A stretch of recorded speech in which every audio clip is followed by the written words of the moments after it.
ایک خوبصورت بستی میں عائشہ نامی ایک نوجوان لڑکی رہتی تھی۔ عائشہ کو اپنے دین اور اپنی تاریخ سے گہری محبت تھی۔ وہ ہمیشہ رسول اکرم صلی اللہ علیہ وسلم کی تعلیمات اور سنتوں سے بے حد متاثر رہتی۔ دین کے مطالعے کے دوران اس کی توجہ اکثر ان سنتوں کی طرف جاتی جنہیں لوگ وقت گزرنے کے ساتھ بھلا بیٹھے تھے۔ ایک دن جب وہ نبی کریم صلی اللہ علیہ وسلم کی روایات کا مطالعہ کر رہی تھی تو اس نے ایک نہایت حسین اور بابرکت سنت کے بارے میں پڑھا، درخت لگانے کی سنت۔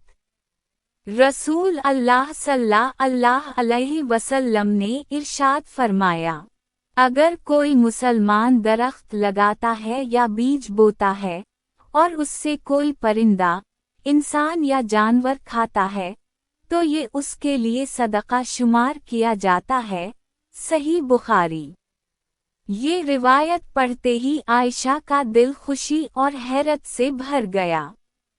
اس نے سوچا کہ آج کے زمانے میں جہاں فضائی آلودگی بڑھ رہی ہے، درخت کٹ رہے ہیں اور ماحول متاثر ہو رہا ہے، وہاں اس سنت کو زندہ کرنا نہ صرف دین کی پیروی ہے بلکہ انسانیت اور ماحول کے لیے بھی ایک عظیم خدمت ہے۔ اسی جذبے کے تحت عائشہ نے اپنی بستی میں ایک منصوبہ بنایا۔ اس نے اعلان کیا کہ وہ ایک دن سب کو جمع کرے گی تاکہ سب مل کر درخت لگائیں۔ شروع میں لوگ حیران تھے، لیکن جب عائشہ نے انہیں رسول اللہ صلی اللہ علیہ وسلم کی احادیث اور درختوں کے فائدے بتائے تو سب کے دل پسیج گئے۔ وہ دن آیا، عائشہ نے گاؤں کے میدان میں ایک اجتماع منعقد کیا۔ بچے، نوجوان، خواتین اور بزرگ سب بڑی محبت اور جوش کے ساتھ آئے۔ ہر خاندان اپنے ساتھ ایک نیا پودا لایا۔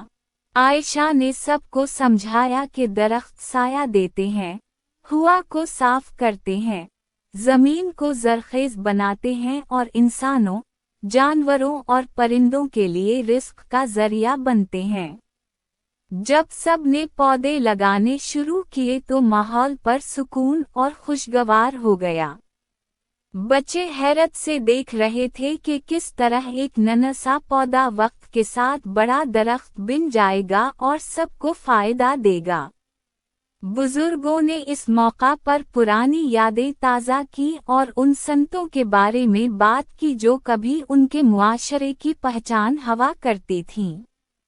کچھ ہی عرصے میں بستی کی حالت بدل گئی۔ گلیاں سرسبز ہو گئیں، فضا خوشگوار ہو گئی اور لوگوں کے دلوں میں ایک نیا سکون اور اطمینان آ گیا۔ درختوں کی ٹھنڈی چھاؤں نے نہ صرف زمین کو زینت بخشی بلکہ لوگوں کو بھی آپس میں جوڑ دیا۔ عائشہ کی یہ چھوٹی سی کوشش بستی سے نکل کر قریبی دیہات تک پھیل گئی۔ لوگوں نے اس کی تقلید کرتے ہوئے اپنے علاقوں میں بھی درخت لگانے شروع کر دیے۔ یوں یہ بھولی ہوئی سنت دوبارہ زندہ ہوئی اور ماحول میں خوشحالی، رحمت اور سکون کی لہر دوڑ گئی۔ یہ سب دیکھ کر عائشہ کے دل میں ایک ہی بات بار بار گونجتی رہی۔ رسول اللہ صلی اللہ علیہ وسلم کی سنتیں صرف عبادات تک محدود نہیں، بلکہ وہ پوری زندگی کو آسان، خوبصورت اور انسانیت کے لیے فائدہ مند بناتی ہیں۔ عائشہ کی کہانی نے سب کو یہ سبق دیا کہ ایمان اور سنت پر عمل کرتے ہوئے چھوٹے چھوٹے نیک اعمال بھی صدیوں تک اثر ڈال سکتے ہیں۔ درخت لگانے کی یہ سنت صرف زمین کو نہیں سنوارتی بلکہ دلوں کو بھی سرسبز بنا دیتی ہے۔